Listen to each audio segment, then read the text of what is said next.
Erokamana Godi. Jothuro untie. Jothuro untie. Pokanena ujothuro untie. Basi nitasema machache sana, yani muda imeyoyoma. First, to maintain Your Excellency Aida Odinga, to Rosemary Jr. and Winnie, to Dr. Oburu Oginga, and Your Excellency the President of the Republic of Kenya, President Uhuru, President Obasanjo, and all mourners who have joined us on this great day. President Ruto, let me put it on record. Let me put it on record that many years ago in Bondo, in Nyamira, when we had requested the government of the day to give Jaramogi Oginga Odinga a state funeral, the government of the day refused to give Jaramogi a state funeral. All they did was to offer us one helicopter. And we all said, if that is all you are going to give Jaramogi Oginga Odinga, we say no. And we'll take Jaramogi to his final resting place in Bondo. So I do not want to take it for granted that you've given Right Honorable Raila Amolo Odinga a state funeral. I do not want to take that for granted. Indeed, this is the first proper state funeral with military colors, with the participation of the military in the whole of Nyanza region. We have lost so many sons in Nyanza. We lost Mboya, we lost Agwingi, we lost Ouko, but this is the first time we have seen a state funeral, and I want to thank you for this and go on record as thanking you. Now, I want to say something about Raila. Because without saying the qualities of Raila, who really what Raila was, then it will be impossible to keep his legacy. What did Raila really stand for? Why did many politicians come over these years and fall on the wayside? And Raila was always there fighting for us. Raila was a fighter for justice and democracy all his life. And sometimes I'm taken aback by some people who enjoy the rights Raila has fought for, including political parties. There are those who now lead political parties and abuse Raila Amolo Odinga without knowing that without Raila Amolo Odinga, you would not be leading those parties that you're leading today.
And people are here, and I like what Simbarati was trying to say, that there are people here today, when Raila was fighting for this constitution, they said no to that constitution.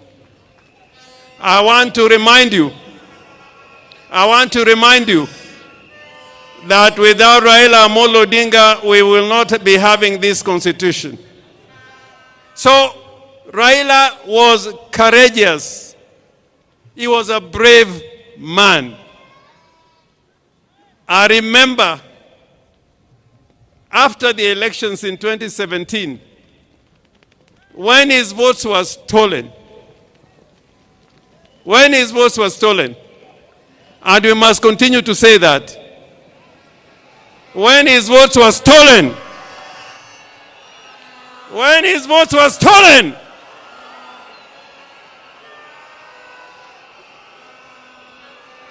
Raila decided with a few of us that he was going to be sworn as a people's president at Uhuru Park. You know, that day is when I knew there are many people who wear trousers, but they should not be wearing those trousers.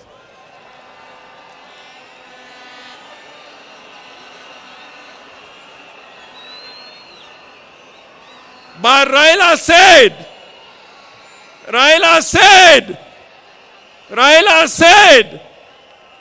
we are going to Uhuru Park and I'll be sworn as the people's president. Did Raila go or he did not go? Did Raila go Uhuru Park or he did not go? I remember many times when Raila has been tear-gassed and was nearly killed. Therefore, before you open your mouth to talk against Raila, remember what he has fought for and what he has stood for. And today, I want to remind all Kenyans, that the legacy of Raila Amolo Odinga will not be kept by mere speech. Speechifying would not be enough. It is to make sure that the gains we have made will never be lost.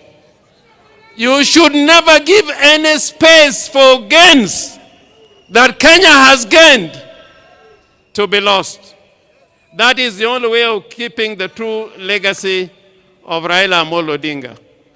President Ruto, I am confident that when you consider the agreement that you have between the party ODM and UDA, that both of you witnessed, that this will be fulfilled, because that will keep the legacy and spirit of Raila burning and burning and burning and burning.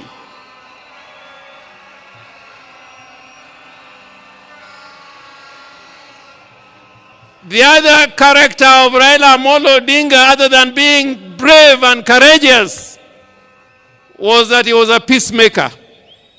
Raila was a peacemaker. And even today, we can see that Raila can bring Uhuru together, and Ruto is here as president. That was the true spirit of Raila Amolo Odinga, that the nation should keep talking together in unity and as brothers. Finally, I'm one of the people who believe that we must keep the party ODM. You must keep the party ODM.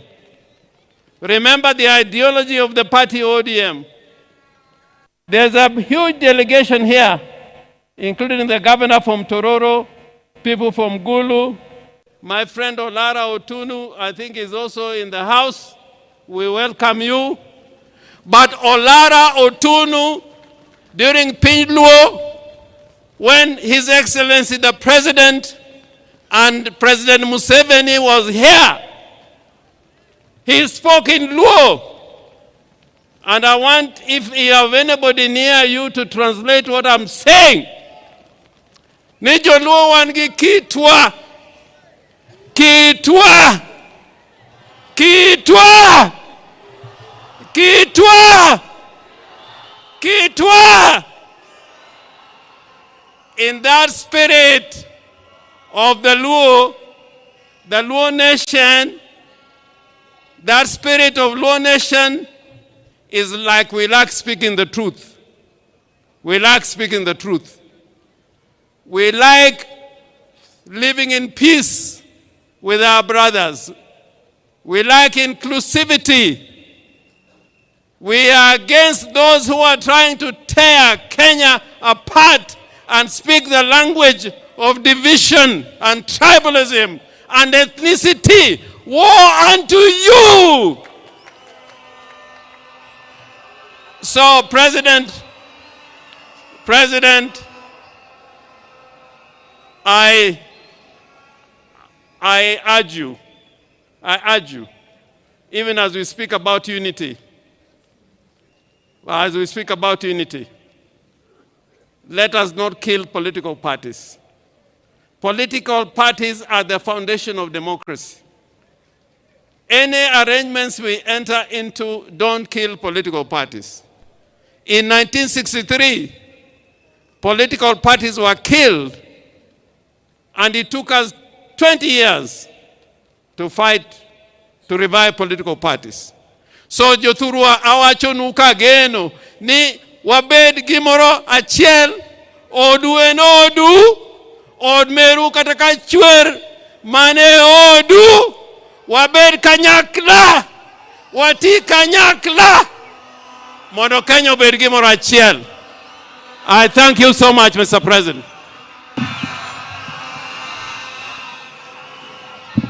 All right, now, allow me to interrupt the pace at which we are going, because the time is spent and we've been here for long.